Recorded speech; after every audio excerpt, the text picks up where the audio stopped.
వేదిక పైన ఉన్న మహాసభ అధ్యక్షులు, మహాసభ కోశాధికారి మరియు ఆర్గనైజింగ్ సెక్రటరీ, అదేవిధంగా పొలిటికల్ కమిటీ చైర్మన్ వారందరికీ స్వాగతం సుస్వాగతం తెలుపుతూ రాష్ట్ర మహాసభకు ఎన్నికల విషయమై అధ్యక్షుల వారి ఆదేశానుసారంగా మేము అందరినీ ఆహ్వానించడం జరిగింది. ఇచ్చేసినందుకు ప్రతి ఒక్కరికి పేరు పేరున హృదయపూర్వకంగా స్వాగతం సుస్వాగతం తెలుపుతూ ఈ సమావేశాన్ని ముఖ్యంగా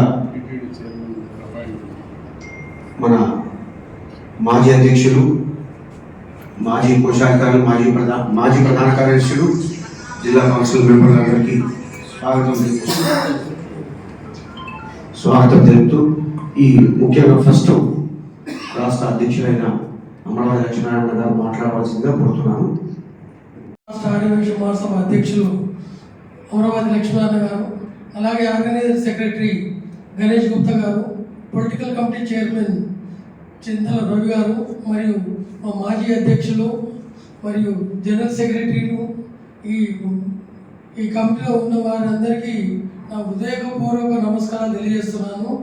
ముఖ్యంగా తెలియజేయడం విధంగా ఇప్పుడు 4th మార్చి రోజు మన తెలంగాణ రాష్ట్ర ఆర్యవైశ్య మహాసభ ఎలక్షన్లు ఉన్నాయి కాబట్టి మన అందరం ఒక్క దాటిపై ఉండి మనం కాకుండా మనకు తెలిసిన వాళ్ళందరితో కూడా తెలియజేసి ఆ రోజు మనం అందరం ఉండి దాన్ని దిగ్విజయంగా చేసి అమరావతి లక్ష్మీనారాయణ గారు గెలిపేయాలి.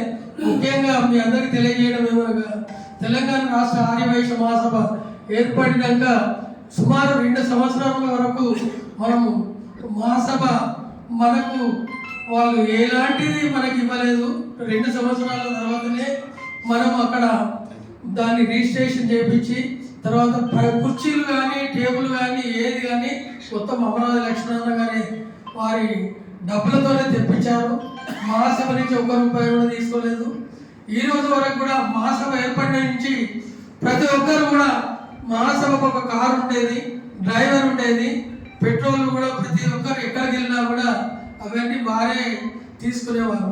అమరావతి లక్ష్మీనారాయణ గారు వచ్చినాక ఈ రోజు వరకు కూడా ₹1 కూడా వారు దేనికి వాడుకోలేదని నేను గంటాపరంగా చెప్పగలుగుతాను. ఎందుకంటే నేను అక్కడ ట్రెజరర్గా ఉన్నాను కాబట్టి ప్రతి విషయం నాకు తెలియకుండా ఆడ ఏం జరగదు కాబట్టి చెప్తున్నాను. అలాగే నిజామాబాద్కు వెళ్ళి వస్తుంటే వారి కొత్త ఇన్నోవా కారు కూడా యాక్సిడెంట్ అయ్యి 4-5 లక్షలకు అమ్ముకున్నాడు. 40 లక్షల కారు. ఇప్పటి వరకు వారు ఎన్నో కార్యక్రమాలు చేశారు. అమరావతి లక్ష్మీనారాయణ ఏం చేశారంటే మనం అవన్నీ షాద్నగర్లో శంషాబాద్లో ఒక మీటింగ్ పెడితే 4,000 మంది వచ్చారు. తర్వాత ఇక్కడ మనకు ఫంక్షన్ కూడా ప్రోగ్రామ్ పెట్టి సుమారు 2,000-3,000 మందిని కూడా చేశారు. అలాగే ఎన్నో కార్యక్రమాలు చేశారు. అందరూ ఏమంటారంటే ఏం చేసినట్టే కాదు, మహాసభ అన్ని జిల్లా అధ్యక్షులు జిల్లాలలో కార్యక్రమాలు చేయించినందుకు వీరికి తెలియజేస్తాము. మహాసభ నుంచి ఆ కార్యక్రమాలు చేస్తారు. మహాసభకు ఇప్పుడు వాసవి సేవా కేంద్రం లాగా మనకి వేరే సంస్థల్లాగా మహాసభకు ఇన్కమ్ అన్నది ఏమీ లేదు. ఇంతకుముందు మనకు రూమ్స్ ఉండే, ఆ రూమ్స్ కనీసము ప్రతి నెలకు 4 లక్షలు 5 లక్షల రూపాయలు వచ్చేది. ఇప్పుడు జీతాలు ఇచ్చడానికి కూడా సరిపోతలేదు.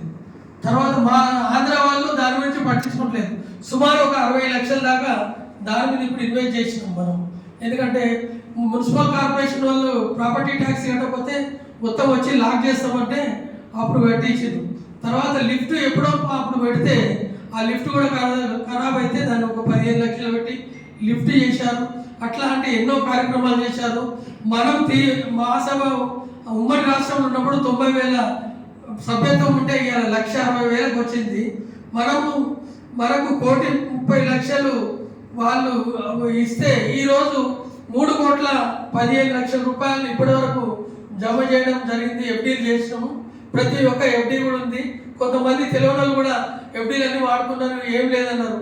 ప్రతి ఎఫ్డీ కూడా 2 సంతకాలు లేకుండా ఒక ఎఫ్డీ కూడా ఎవరు తీసినందుకు ఆడ అధికారం లేదు. అన్ని సంస్థలలో కూడా అలాగే ఉంటుంది, మన సంస్థలో కూడా అలాగే ఎన్నో కార్యక్రమాలు చేశారు. తర్వాత మేము అందరము మహాసభ ఎలక్షన్ల కంటే ముందే వారు ఉండి నేను ఈసారి నాకు అవసరం లేదు వేరే వాళ్ళందరూ అంటే చింతల రవి గారితో చెప్తే చింతల రవి ఏం చేశారంటే వాళ్ళ ఇంటిలో దగ్గర ఒక మీటింగ్ పెట్టి ఎవరెవరు ఉంటారో అన్న ఒక 12, 13 మంది ఎవరి ఎలక్షన్లో నిలబడతాం అన్న వాళ్ళందరినీ కూర్చున్నాక ఆ రోజు అక్కడ రవి గారు అడిగినాక రవికి చెప్పినాం ఒకటే, చూడు ఈ టైంలో అయితే నేను ఫస్ట్ నేను అన్నాను, మేమైతే ఎవరు కాదు, అక్కడ బిల్డింగ్ కట్టాలి, ఇంకా ఎన్నో పనులు ఉన్నాయి, సుమారు దగ్గర 40-50 కోట్లు అవుతుంది. వారు ఇప్పటివరకు 85 మందితోని 11 లక్షల చొప్పున ప్రాఫిట్ చేసిండు. అందరు ఏమనుకుంటున్నారంటే అది ఒక ట్రస్ట్ పెడతారంటుండ్రు.